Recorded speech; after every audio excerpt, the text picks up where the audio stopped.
वसंत मोरेंनी आज सामना कार्यालयामध्ये संजय राऊतांची भेट घेतली आहे। मला पुणे लोकसभेसाठी संधी मिळेल असं वाटतं, असं वसंत मोरे म्हणाले। माझी भूमिका महाविकास आघाडीच्या नेत्यांपुढे आपण मांडली, असं वसंत मोरेंनी म्हटलं। वसंत मोरेंनी काल शरद पवार यांचीही भेट घेतली। तर वसंत मोरे महाविकास आघाडीमध्ये आले तर त्यांचं स्वागतच आहे, असं सुप्रिया सुळे यांनी म्हटलंय।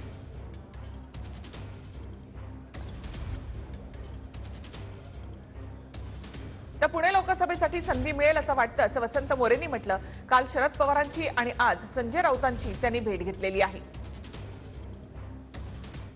भाऊ इच्छुक आहेत। रवी भाऊ माझे चांगले मित्र आहेत। गेल्या 15 वर्षापासून आम्ही रवी भाऊ 25 वर्ष मी 15 वर्ष सभागृहामध्ये आहोत। मनसेमध्ये असताना ते माझे गटनेते होते आणि आज सुद्धा ते माझे चांगले सहकारी आहेत। कसब्यात ते आमदार आहेत। आमचं रोज म्हटलं तरी बोलणं होत असतं। शिवाय पुणे शहर काँग्रेसचे अध्यक्ष अरविंद भाऊ शिंदे हे सुद्धा माझे अतिशय चांगले मार्गदर्शक आहेत। आम्ही गेली 15 वर्षे एकाच सभागृहामध्ये एका बेंचवरती बसतो। त्यामुळे मला वाटतं माझं त्या ठिकाणी सुद्धा सर्व स्थानिक नेत्यांबरोबर ट्युनिंग आहे। त्यामुळे याच्यामधनं एखादा चांगला विचार होईल। पक्ष जो आहे तो निर्णय पक्ष घेऊ शकतो।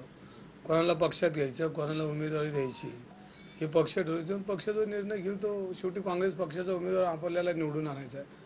मग उमेदवार म्हणण्यापेक्षा काँग्रेस पक्ष म्हणून आपल्याला लढायचं आहे। शेवटी काँग्रेस पक्ष हा वाढीच्या दृष्टीने अनेक लोक येत असतील तर त्यांना घेणं काम आहे आणि त्यांना घेऊन काय शेवटी पक्ष निर्णय घेणार आहे। जो निर्णय घेईल आणि ज्याला घेतील, ज्याला उमेदवारी देतील तो आपल्याला कार्यकर्त्या नात्याने मानले। आपल्याला शेवटी काँग्रेस पक्षाच्या उमेदवारासाठी, मित्र पक्षांच्या उमेदवारासाठी आपल्याला काम करायचं।